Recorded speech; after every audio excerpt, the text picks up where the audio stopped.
हाय everyone, अस्सलाम वालेकुम and welcome back to my channel. आज मैं शेयर करने वाली हूँ most beautiful and gorgeous 3 layered frock की cutting and stitching with pop sleeve design. इस तरह की ड्रेसेस पिंटरेस्ट एंड इंस्टाग्राम पर काफी ज्यादा ट्रेंड में है, सो वीडियो को अच्छे से समझने के लिए एंड तक जरूर देखिएगा।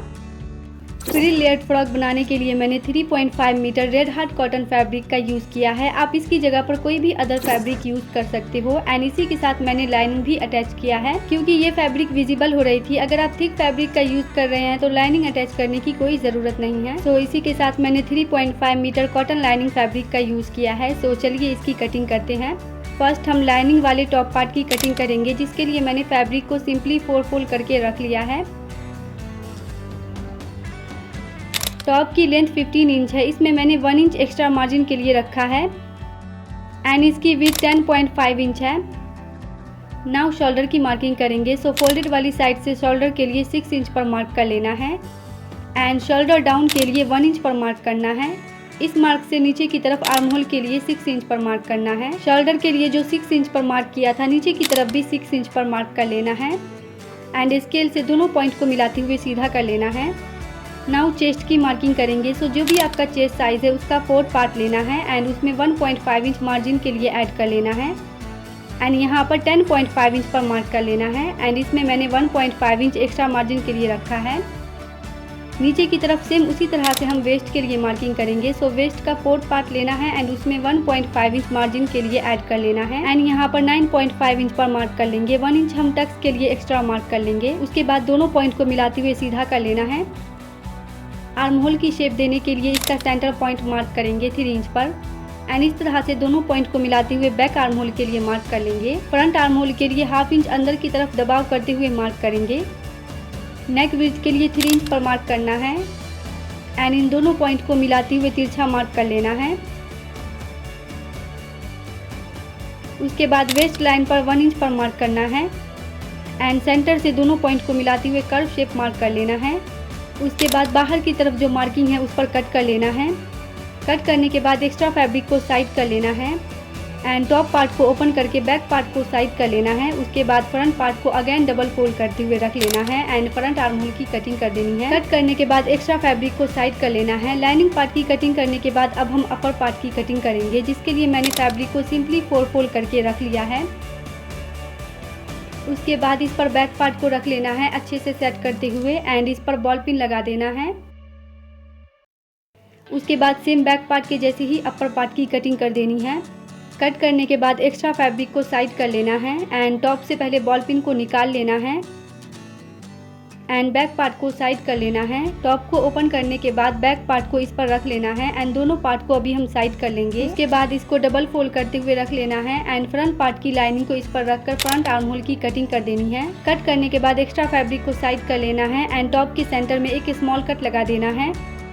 उसके बाद लाइनिंग पार्ट को ओपन करके रख लेना है एंड अपर पार्ट की राइट साइड ऊपर की तरफ करते हुए रख लेना है। अब दोनों टॉप को आपस में जॉइंट करने के लिए मैंने फैब्रिक ग्लू का यूज़ किया है। इसको पहले हम लाइनिंग पार्ट पर इस तरह से लगाएंगे एंड अपर पार्ट को इस पर रख लेंगे। उसके बाद आयरन से प्रेस करते हुए दोनों को जॉइंट कर लेना है। प्रेस करने से ये आपस में जल्दी से चिपक जाती है, आपको अलग से ड्राई करने की ज़रूरत नहीं होगी। सो जैसा मैंने दिखाया है सेम उसी तरह से धीरे धीरे करके पूरे टॉप पर ग्लू को लगा लेना है एंड आयरन से इस पर प्रेस कर लेना है। प्रेस करने के बाद फ्रंट पार्ट को साइड कर लेना है। उसके बाद बैक पार्ट को लेकर सेम फ्रंट पार्ट के जैसे ही इस पर ग्लू लगाकर दोनों को आपस में जॉइंट कर लेना है।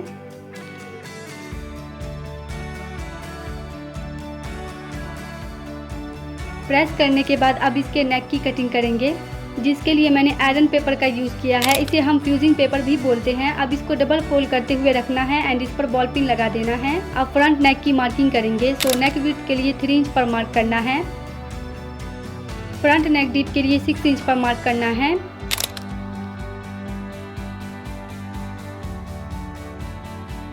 नेक विड्थ के लिए जो 3 इंच पर मार्क किया था, नीचे की तरफ भी वही मार्क कर लेना है एंड स्केल से दोनों पॉइंट को मिलाते हुए एक बॉक्स बना लेना है। इस मार्क से ऊपर की तरफ 2 इंच पर मार्क कर लेना है एंड दोनों पॉइंट को मिलाते हुए तिरछा मार्क कर लेना है। एक्स्ट्रा मार्जिन के लिए 0.75 इंच पर मार्क कर लेना है इस तरह से। उसके बाद स्केल से पॉइंट को मिलाते हुए एक शेप दे देना है। फ्रंट नेक की मार्किंग करने के बाद सेम इसी मार्किंग पर कट कर लेना है। तो हमारी फ्रंट नेक रेडी है। अब हम इसको फैब्रिक पर चिपकाएंगे, जिसके लिए मैंने लाइनिंग का कपड़ा ले लिया है। नेक की जो राइट साइड है वो अंदर की तरफ रखेंगे। उसके बाद आयरन से इस पर प्रेस कर देना है।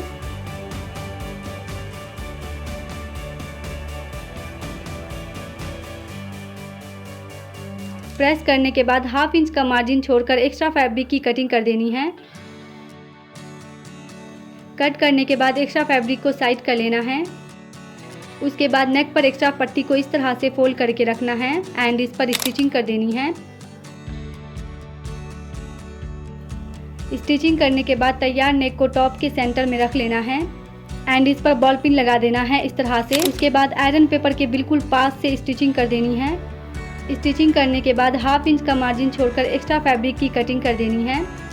उसके बाद नेक पर 3 साइड इस तरह से स्मॉल कट लगा देना है एंड एक्स्ट्रा पट्टी को बाहर की तरफ इस तरह से फोल्ड करके रख लेना है। उसके बाद टॉप को रॉन्ग साइड टर्न कर लेना है एंड पट्टी को रॉन्ग साइड इस तरह से फोल्ड करते हुए रख लेना है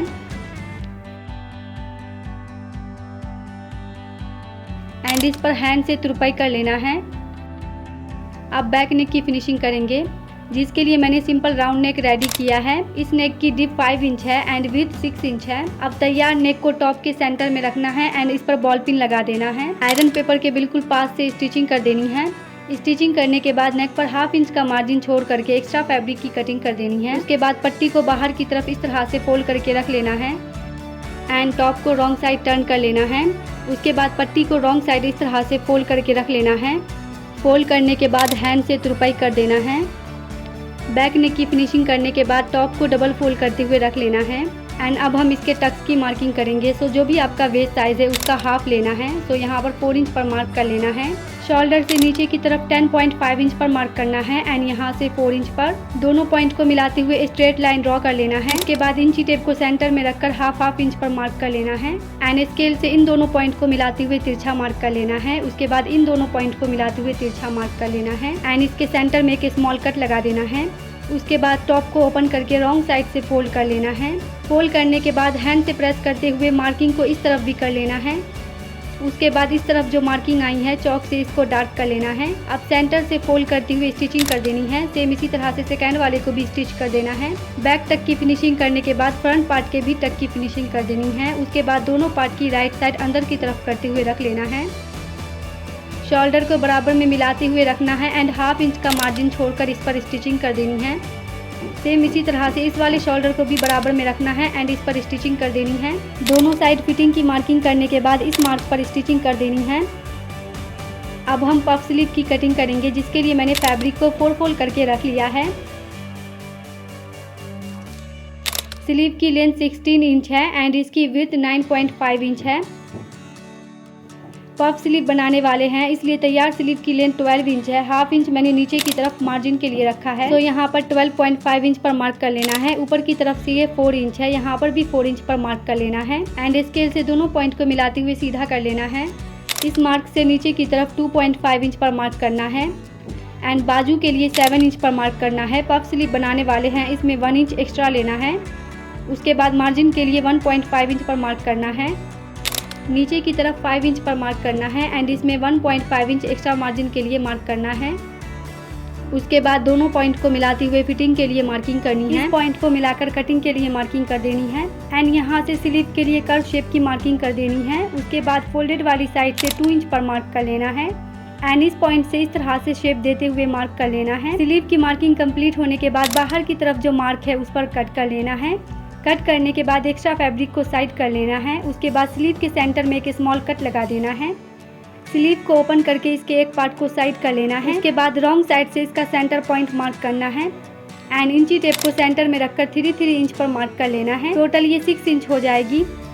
अब इस मार्क से यहाँ तक स्टिचिंग कर देनी है। आपकी मशीन में जो भी सबसे बड़ी वाली सिलाई है वो यहाँ पर लगा देनी है इस मार्क तक। यहाँ तक लाकर स्टिचिंग को स्टॉप करके कट कर लेना है एंड इसके ऊपर का एक धागा पकड़ते हुए इस तरह से गैदरिंग बना लेना है। गैदरिंग की जो विड्थ होगी वो 2 इंच की होगी उसके बाद एक बार और हम ऊपर से स्टिचिंग कर देंगे।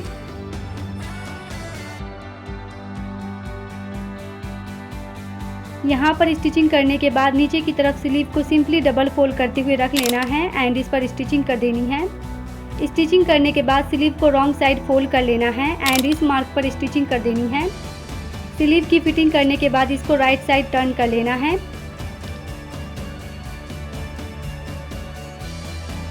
एंड सेम इसी तरह से सेकेंड स्लीव्स को भी रेडी कर लेना है। सो हमारी दोनों ही स्लीव रेडी है। अब हम लाइनिंग वाले बॉटम पार्ट की कटिंग करेंगे, जिसके लिए मैंने फैब्रिक को 2 फोल्ड करके रख लिया है। ये इसकी ओपन वाली साइड है एंड ये इसकी फोल्डेड वाली साइड है। सो फोल्डेड वाली साइड से इस तरह पकड़ते हुए ट्रायंगल शेप दे देना है। सभी सिलवटों को निकालने के बाद अब हम यहाँ से वेस्ट के लिए मार्किंग करेंगे। तो जो भी आपका वेस्ट साइज़ है उसका 4th पार्ट लेना है एंड उसमें 1/2 इंच मार्जिन के लिए ऐड कर लेना है। उसके बाद यहाँ पर रखकर जहाँ पर भी आपका वेस्ट साइज़ आता है वहाँ पर मार्क कर लेना है। कॉर्नर से मेज़र करने पर इसकी लेंथ 10 इंच है। सो वेस्ट के लिए हम पूरे सर्कल में 10 इंच पर मार्क कर लेंगे।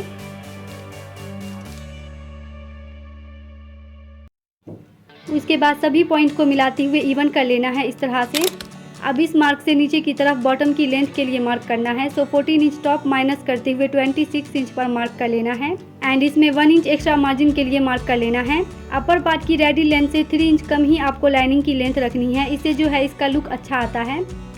कॉर्नर से मेज़र करने पर इसकी लेंथ 37 इंच है। सो 37 इंच पर हम पूरे सर्कल में मार्क कर लेंगे बॉटम की लेंथ के लिए।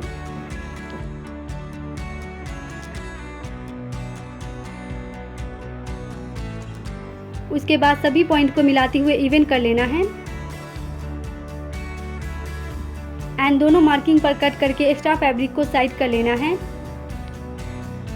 उसके बाद लाइनिंग पार्ट को ओपन करके रखना है। दोनों की जो राइट साइड है वो अंदर की तरफ रहेगी। इसके किनारे से 1/2 इंच का दबाव देते हुए स्टिचिंग कर देनी है। नीचे की तरफ सिंपली बॉटम को डबल फोल्ड करते हुए रखना है एंड इस पर स्टिचिंग कर देनी है। अब हम अपर पार्ट के लिए फ्रिल की कटिंग करेंगे, जिसके लिए मैंने फैब्रिक को लंबाई में 2 फोल्ड करके रख लिया है। अब इसकी फोल्डेड वाली साइड से पकड़ते हुए 4 फोल्ड करते हुए रख लेना है। अगर ऊपर की तरफ तिरछा फैब्रिक है तो इसको सीधा मार्क करके कट कर लेना है। 4 फोल्ड करने के बाद फैब्रिक की विड्थ 11 इंच है। अब इसकी लंबाई से फ्रिल के लिए कटिंग करेंगे। सो हम 3 लेयर फ्रॉक बनाने वाले हैं, इसलिए आपकी बॉटम की जो भी लेंथ है उसको 3 से डिवाइड करना है एंड उसमें 1.5 इंच मार्जिन के लिए ऐड करना है। सो मेरा टोटल 10.5 इंच आया है। सो इंची टेप को यहाँ पर रखकर सभी लेयर के लिए 10.5 इंच पर मार्क कर लेना है।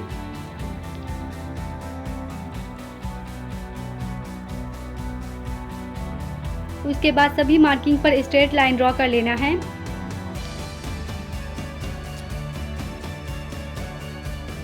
एंड इस मार्क पर फ्रिल के लिए कटिंग कर देनी है। सेम इसी तरह से सभी लेयर की कटिंग कर देनी है।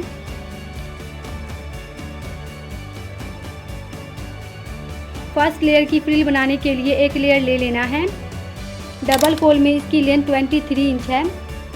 फर्स्ट लेयर की फ्रिल बनाने के लिए जो भी आपका वेस्ट साइज है उसका 2 गुना लेना है। तो मेरा 64 इंच है। इसमें हम अलग से भी फैब्रिक ज्वाइंट करेंगे। फैब्रिक को डबल फोल्ड करके 1 इंच ओवरलैप करते हुए रखना है। अब इसकी लेंथ 32 इंच है। ओपन में ये 64 इंच हो जाएगी। सभी लेयर के लिए सेम इसी तरीके से 2 गुना फैब्रिक लेकर फ्रिल बना लेना है। अब दोनों फ्रिल की राइट साइड अंदर की तरफ करते हुए रख लेना है इस तरह से एंड 1/2 इंच का दबाव देते हुए इस पर स्टिचिंग कर देनी है।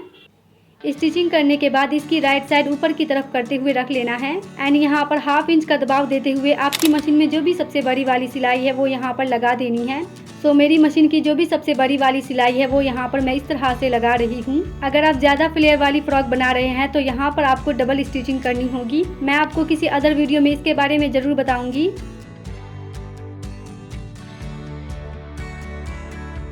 स्टिचिंग करने के बाद ऊपर की तरफ जो धागा है उसको पकड़ते हुए गैदरिंग बना लेना है।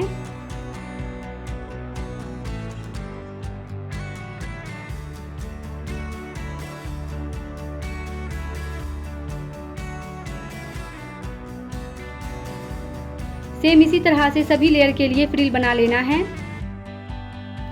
सो फर्स्ट लेयर में फ्रिल डालने के बाद इसकी लेंथ 32 इंच है। 1 इंच मैंने इसमें एक्स्ट्रा मार्जिन के लिए रखा है। अब फर्स्ट लेयर की राइट साइड ऊपर की तरफ करते हुए रख लेना है एंड सेम इसी तरह से सेकेंड लेयर को फर्स्ट लेयर पर रख लेना है एंड लास्ट में थर्ड लेयर को सेकेंड लेयर पर रख लेना है। अब सेकेंड लेयर को इसकी रॉन्ग साइड से हाफ इंच का दबाव देते हुए स्टिच कर लेना है एंड सेम इसी तरह से थर्ड लेयर को भी हाफ इंच का दबाव देते हुए स्टिच कर लेना है। दोनों लेयर्स की स्टिचिंग करने के बाद फ्रिल को डबल फोल्ड करते हुए रख लेना है रॉन्ग साइड से एंड यहाँ पर हाफ इंच का दबाव देते हुए इस पर स्टिचिंग कर देनी है। नीचे की तरफ सिंपली बॉटम को डबल फोल्ड करते हुए रखना है एंड इस पर स्टिचिंग कर देनी है।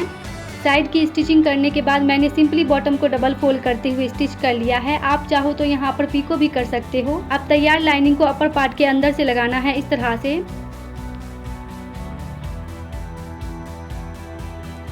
उसके बाद दोनों वेस्ट को आपस में बराबर मिलाते हुए रखना है एंड इस पर स्टिचिंग कर देनी है। स्टिचिंग करने के बाद अब बॉटम के साथ टॉप को अटैच करना है। सो रेडी टॉप को बॉटम के साथ अटैच करेंगे। सो बॉटम पार्ट को टॉप के अंदर से इस तरह से लगाना है। उसके बाद दोनों वेस्ट के किनारे को आपस में मिलाते हुए रखना है एंड हाफ इंच का दबाव देते हुए इस पर स्टिचिंग कर देनी है। स्टिचिंग करने के बाद अब रेडी स्लीव को दोनों आर्म होल पर लगाएंगे। फर्स्ट स्लीव को रॉन्ग साइड से हाफ इंच का दबाव देते हुए स्टिच कर लेना है एंड सेम इसी तरह से सेकेंड स्लीव को भी स्टिच कर लेना है।